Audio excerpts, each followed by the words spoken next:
Hello everyone. Today we curl up beneath a sunbeam, stretch our paws, and follow the softest tyrant this alley has ever known, a fluffball named Whiskers. His fur, luxuriously puffed, his tail, always raised like he's the mayor. And his vibe? Let's just say, if fish were money, Whiskers would be a millionaire with zero tax plan. Picture this. The alley is alive. Pigeons coo. The breeze hums through the fence slats, and the scent of leftover soup drifts from the diner kitchen like a love song. But you dragged your lazy tail over to your Stasha's secret pile of chicken bones, half-eaten donuts, and a single shiny sardine you've guarded for weeks like it's some royal artifact. You hiss when a squirrel even looks at your turf. You swat at puppies who beg too long. Even the raccoons famously rude give you space. You've built this empire with claws and growls, and it works. Everyone stays in their lane. You eat first, you nap longest, you soak up the morning heat on the trash can lid while the others huddle in the shade. But here's the thing. No one tells greedy cats the world doesn't always purr for you. One day, you find an old crusty tuna tin wedged under the steps of the bakery gold, right? You don't just lick it, unnumber. You drag it back to your hideout like it's the crown jewels of Catland. You bury it under a pile of your old toys, right next to the chewed-up glove you once mistook for a rat. And you think you're clever, sneaky, brilliant. But then comes history's most ironic moment. The tuna tin causes a turf war. That very week, in a twist historians still debate, some say it was the full moon, others blame the rise in neighborhood stray population. A historical pet food shortage hits your alley. No leftovers from the diner. No breadcrumbs from the bakery. Even Mrs. Wensley, the old lady with 5 cats, goes on vacation. The world turns cold. Not temperature-wise, morally cold. And you're still hoarding.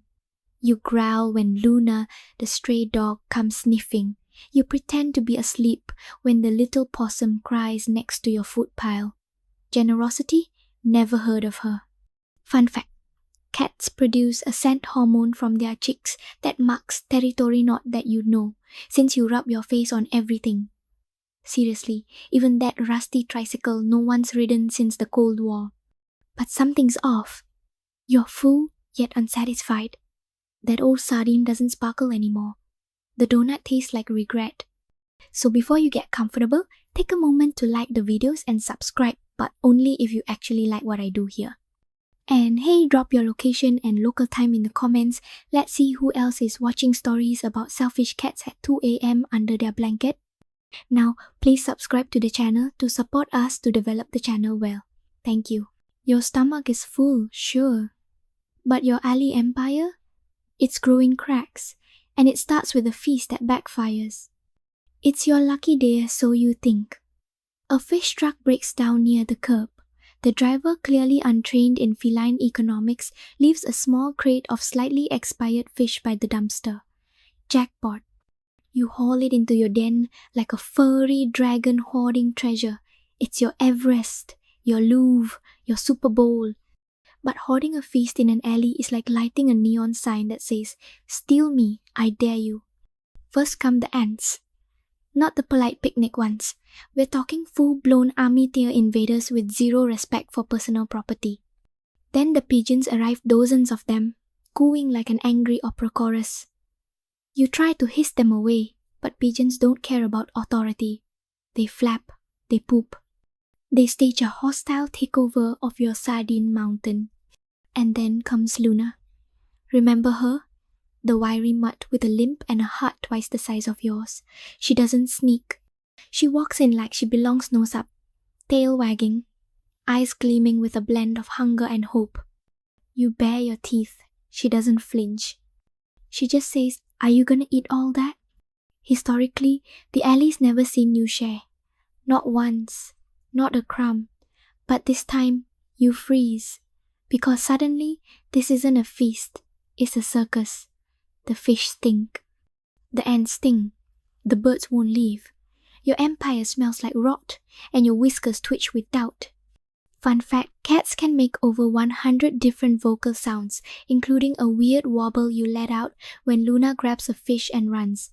It's not a meow, it's more like emotional betrayal mixed with indigestion.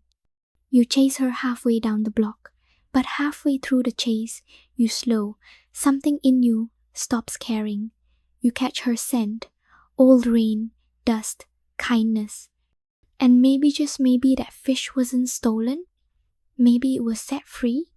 Back in your den, you look at what's left. Soggy, swarmed, half-eaten. You spent all week guarding this pile and now, it's worthless. Historians still debate whether this is the moment your heart grew 3 sizes or if you just had gas. Either way, the shift is real. Later that night, you curl up not on the trash can throne, but near the alley's center. You watch Luna share a fish head with a squirrel. The same squirrel you once made cry. The possum gets a piece too. And for the first time ever, nobody looks scared of you. They just exist. Together. No hissing. No stealing. No ego. And you wonder, what would happen if tomorrow you showed up not with claws but with an extra fish? What would happen if the cat who ruled the alley started giving it away? The cold hits like a plot twist no one asked for. It's the kind of night where the air feels like it has teeth. The wind claws through the alley, flipping lids, scattering scraps, and making even the bravest raccoons rethink their life choices. Your usual spot on the trash can? Covered in frost. The tuna tin? Frozen shut like it's guarding state secrets. And your fur? Let's just say it's puffed for survival, not style. You try to nap, curling tight behind the bakery, but your paws won't stop trembling. Around you, the alley is silent, no squeaks, no chirps, not even a pigeon wing flap. Just a shiver of creatures who don't have enough to get through the night. And that's when it hits you. This isn't just your cold, it's everyone's cold. You get up, walk slow, ears twitching. And instead of heading to your hideout, you head to the old storage crate near the fence. Inside, the emergency stash. Blankets from the donation bin. Cans of food you swipe from dog bowls. Even the chewed gloves still kind of warm, weirdly. One by one, you drag things out. First the glove to the possum, then the blanket to the shivering squirrel family. You even drop a tin beside Luna, who's curled up with her tail over her nose, paws tucked in tight. She looks up, doesn't say a word, just scoots over and makes room for you. The next morning, something crazy happens. Someone brings you breakfast. It's not just food, it's an exchange. Luna trades you half a sausage for a place by your blanket. The squirrel brings a shiny bottle cap. Even the grumpy pigeon drops breadcrumbs like it's Christmas. Fun fact, in 1924, a dog named Balto delivered medicine through a deadly snowstorm to save an Alaskan town. He became a legend. You're no Balto, sure, but in your alley, this counts. Historians still debate whether animals truly understand generosity or if it's just survival instinct. But you know better now, because survival is generosity. Without warmth, without shared food, without tiny acts of kindness, no one makes it. The alley doesn't crown kings. It remembers kindness. It keeps track not in gold or bones but in who showed up when it was hard. And now, you're not alone anymore. You stretch in the weak winter sun. Luna leans on your side. A kitten bats at your tail. The squirrel naps on your paw. The empire you ruled with claws? Gone. The one you're building now? Way better. So, fast forward a few weeks. The frost is gone. Spring's starting to sneak in. And the alley? It doesn't smell like sadness and fish bones anymore. It smells like bread crusts, sun-warm fur, and something else peace. You're still Whiskers, still fluffier than necessary, still dramatic when someone touches your tail without consent. But now, there's a difference. You don't eat alone. Luna's next to you, gnawing gently on a leftover meatball. The possum is napping in your old sardine crate. Even the pigeons have stopped staging military coups and instead bring breadcrumbs like offerings to a new kind of leader. Your stash is open to everyone now. Not because you have so much, but because you finally get it. A full belly tastes better when someone else is full too. You didn't plan to become the legend of the alley, but that's what's happening.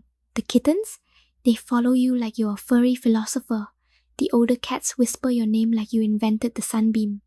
And while historians still debate whether one cat's shift in behavior can impact an entire alley ecosystem, some claim it's a coincidence, others argue it was the sudden rise in dumpster chicken. You know the truth. One fish, one blanket, one night of letting go. That's all it took to start something new.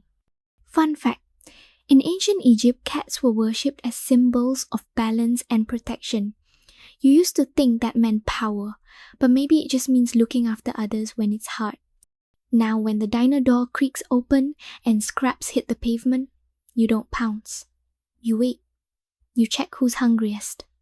You give up the biggest bite and settle for crumbs, and somehow, those crumbs taste better than any feast you guarded. You flick your tail. You stretch in the sun. You listen to the sounds of life around you, the laughter of small paws, the grateful crunch of shared snacks, the lazy sigh of someone who no longer feels alone. Your kingdom didn't vanish. It just changed shape.